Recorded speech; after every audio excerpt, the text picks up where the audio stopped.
So we're here at Dragonmeet 2014, and we're here to check out Tripod, which is the first game from Oakbound Games. I've got Geoff, one of the game designers, here today to talk about the game. So you mentioned Tripod is your first game, Oakbound Games. First published game, yes.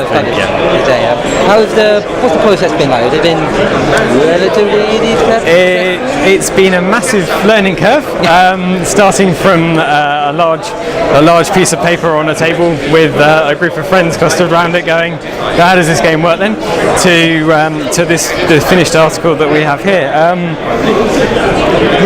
The process of designing games is not something that's new, but the process of getting it to a finished article is still very new to us. So it's been a massive learning curve, but really good, really positive.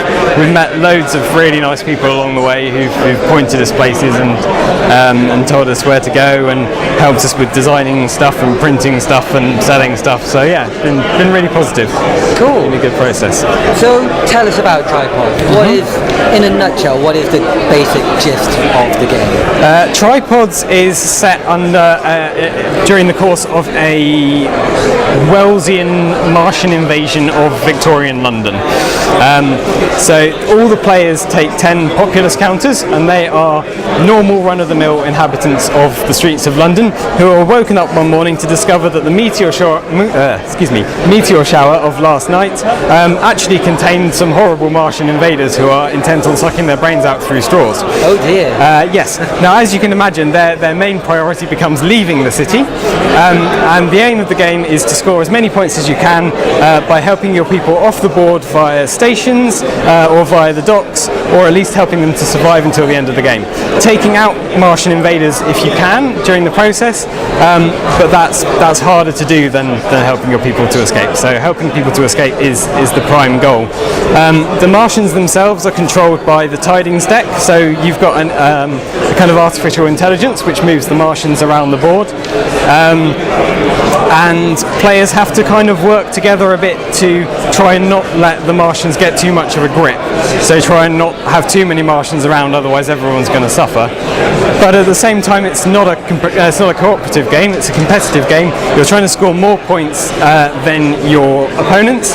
So you really want to concentrate on how you can maximise the number of victory points that you're getting whilst throwing other people to the Martians.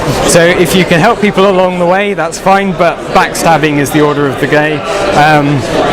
And if you find yourself in a position where somebody else is going to score a lot of points, you might want to take control a little bit and prevent them from doing so. The main way that you interact with the tidings deck is by moving your pieces around the board, spending various action points. You also have a deck of 5 character cards, each of which is worth victory points if you don't use them, but if you do use them, they have effects cancelling out tidings cards, or killing off your opponent, or helping you to escape from the growing red weed that spreads across the board and makes it a lot more dangerous. So these cards can potentially earn you a lot of victory points if you do use them, so you've just got to weigh up how and when it's best to maximise points by using them. The dynamic itself is pretty simple.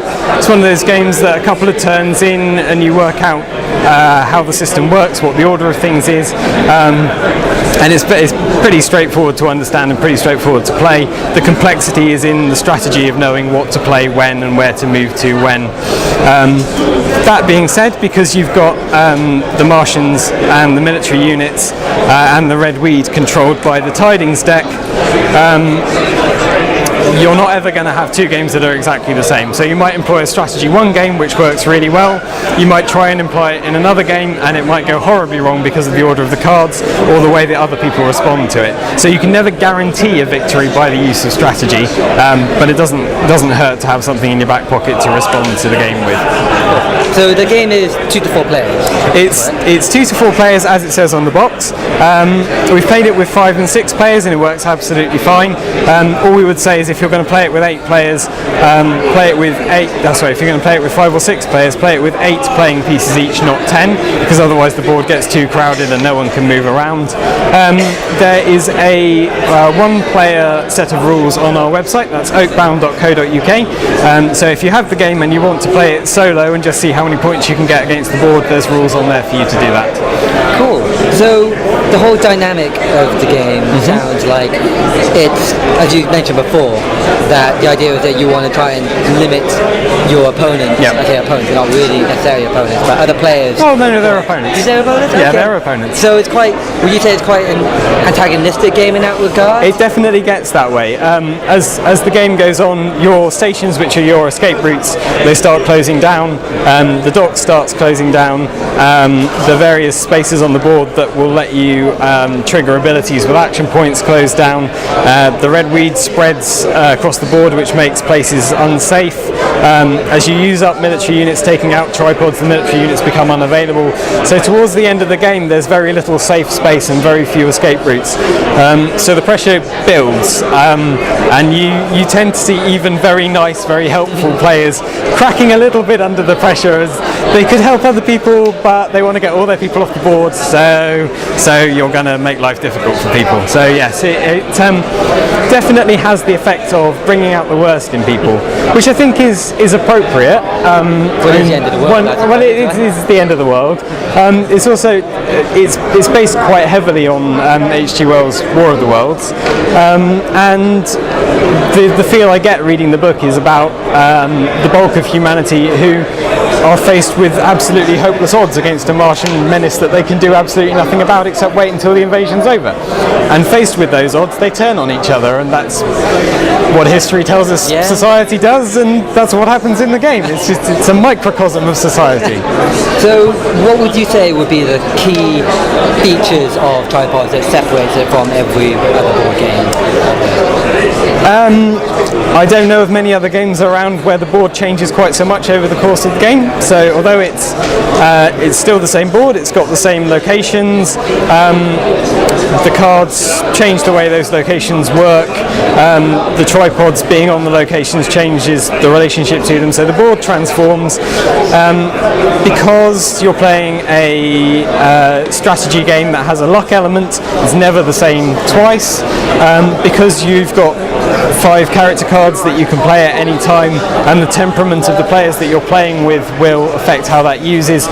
If you play with different people, you get very different games. So it's got a lot of replayability to it. I also think it looks quite pretty. Yeah, you won't take me Yeah, and also the element of cooperation set against conflict is, you get a lot of games now that are cooperative games, and you get a lot of games that are competitive. To have a game that's a kind of balance of the two is, I think, is quite original. I suppose, yeah, in that regard, you say the tension is rise high. I guess it's even more so when you don't know when your opponents are going to necessarily turn. Yeah, absolutely, yeah. And it only takes a little bit, it only takes a little nudge. So, how quickly does a game ramp up? I mean, because it's obviously the more tripods that appear on the board, obviously escalates the whole game, but how is it quite quick? Yeah, what happens, or games. is it gradual? Oh, I see the actual escalation. Again, it's variable, but the way the narrative plays out is that you reveal headline cards, which are a newspaper account of what's happening with a little bit of changes in gameplay on each card. And basically the first 3 of them are setting up the board, and then after that things start to decline quite quickly. So it depends how quickly you get to the 4th headline, how badly things are going to go for you. And you can escalate that by being, say, for example, at Marylebone, and using your action points to trigger the next event. So if you've done quite well early on in the game, you want to get through it quite quickly. Then you can slam pressure on other people. Yeah, so usually by the time you get to the 5th headline, things are going pretty badly for you. So yes, it does ramp up quite quickly. Have you ever had a game when basically everyone dies? Yes, yeah, absolutely. Not too frequently that everyone dies. Usually a few people get out, but yes, there have been games when everyone dies. We haven't yet had a game where everyone's got out. We have had one game over the 3 years that we've taken to get to this point. We've had one game where one person has got all of their pieces off the board. Only once. So it doesn't happen very often. But we've tried to balance it so that it's unlikely that all your pieces are going to die, but it's also unlikely that you're going to save all your pieces. We've sort of erred for a middle ground there. Cool. So looking to the future, do you have any plans for 2015? 14. Are you perhaps got any ideas for an expansion or any other new games? Yeah, we've got we've got a couple of expansions in the pipeline. There's one expansion which is called the Steampunks, which brings in new military units, new tripod machines, and the option of playing with new character cards. So you'd still have a deck of 5, but instead of having a stock 5, you'd be able to pick which of the cards you wanted to play with and keep them secret from your opponents, so they don't know when you're going to, or what you've got to play against them potentially.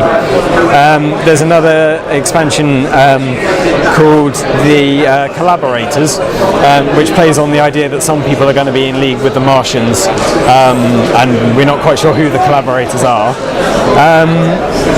So those are the expansions that we've got planned. I think that you're really going for that angle of really getting under people's skin. Oh yeah. Well, that's the success. That's the successful angle. I think people like those games. Cooperative games seem to be all the rage at the moment, but I'm hearing a lot of people sort of, I'm bored of cooperative games. I want competition. Yeah. I want backstabbing. I want to stab the people. So but as I said, this is the end of our current print run here. We had a print run done in March, and we basically sold out at this Dragonmeet. We've sold a lot of copies today. Wow. When we release expansions will depend on where it goes after this. We're talking with a few companies about the possibility of getting it into publication, getting it into mainstream distribution in the UK and America, but it's very early days yet. We'll have to see where that goes. Wow, that sounds amazing. Well, best of luck to you and the team at Oakland Games. We've been Rollin Dice Show, and if you stick with us, click the subscribe button to see other videos from Dragonmeet 2014.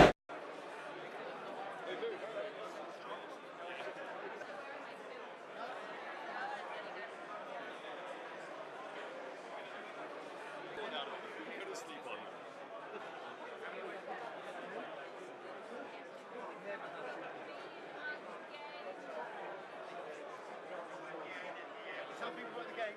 Yeah. Huh?